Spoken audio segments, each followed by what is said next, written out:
இன்னைக்கு கூலி படம் இன்னைக்கு போய் பார்த்துக்கிருக்காரு முதலமைச்சர். கூலி தொழிலாளர்கள் வீதியில் அடைக்காங்க, ஒரு கூலி படம் பார்த்துக்கிருக்காரு தேட்டரில் ஏசியில் உட்காந்துக்கிட்டுங்க. இதுக்காக வாங்க செலுத்தி உங்களை எடுத்தான். என்னையா ஒரு ஒரு அடிநிலை மக்களை பாதுகாக்க வேண்டியதான அரசின் கடமை.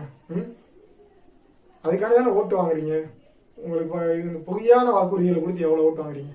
தூய்மை பணியாளர்கள்னா என்னன்னு ஃபஸ்ட்டு தெரிஞ்சுக்கணும். நீங்கள் நம்ம பிள்ளை குழந்தை அந்த நாப்கின் வச்சிருப்போம் பார்த்தீங்களா, குழந்தை போடுறது, பெண்கள் போடுறது, இன்னும் மனித கழிவுகள், விலங்கு கழிவுகள் எல்லாம் எடுக்கிறாங்க, தன் கையால் எடுக்கிறாங்க. எடுத்து இந்த சென்னை நகரத்தையே ரொம்ப அழகான சிட்டியா மாத்துறாங்க. வீட்டுக்குள்ளே பல நாள் குப்பை செஞ்சுன்னா நம்மளால இருக்க முடியாதா?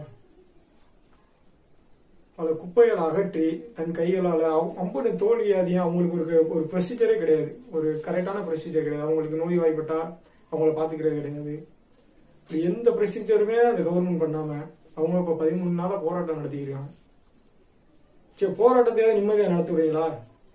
பல மிரட்டல்கள், கொலை மிரட்டல்கள் எல்லாத்தையும் தாண்டி நேற்று கோர்ட்ல கேஸ் போட்டிருக்காங்க. இந்த மாதிரி எங்களை கவர்மெண்ட்டை மீறி போராட்டம் நடக்குதான். அவர் போட்டிருக்காப்புல, கவர்மெண்ட்டை மீறி போராட்டம் நடக்குது, எங்களோட பர்மிஷன் வாங்கலன்னு போட்டிருக்காப்புல. அதே இவங்க என்ன கொடுத்துருக்காங்க, நம்ம மக்கள் தூய்மை பணியாளர்கள் என்ன கொடுத்துருக்காங்க, அவங்க கவர்மெண்ட் எங்களை கண்டுக்கல, எல்லாத்தையும் பிரைவேட்டுக்கு மாத்துது, தூய்மை பணியாளர் வேலை அரசு வேலையை மாத்தணும், இது ஃபுல்லாமே பிரைவேட் கொடுக்குது. இந்த ராம்கின்ற ஏதோ நிறுவனத்துக்கு பிரைவேட்டுக்கு டெண்டர் கொடுத்துருப்பாங்க போல.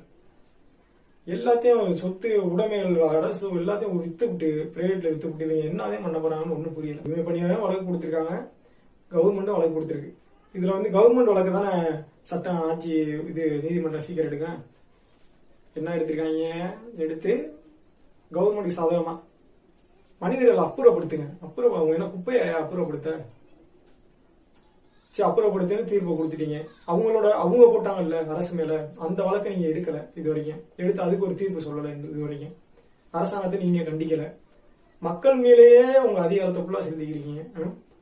நேற்று தரதரண்டு எப்படி ஒரு நாயை அடிச்சு இழுத்து போற மாதிரி இழுத்து போயிருக்கீங்க நீங்க இரவு நேரத்துல. ஒரு தீவிரவாதியோட அப்படி ட்ரீட் பண்ண மாட்டாங்க, ஒரு சிறை கைது கொலை பண்ணவனோட அப்படி ட்ரீட் பண்ண மாட்டாங்க. கொலை செய்தவனுக்கு நீங்க பல பாதுகாப்பு கொடுத்துருக்க. அவங்க என்ன பண்ணா, உரிமை தானே கேட்கறாங்க, உரிமைக்கு நீ ஏன் குரல் கொடுக்க மாட்டேற?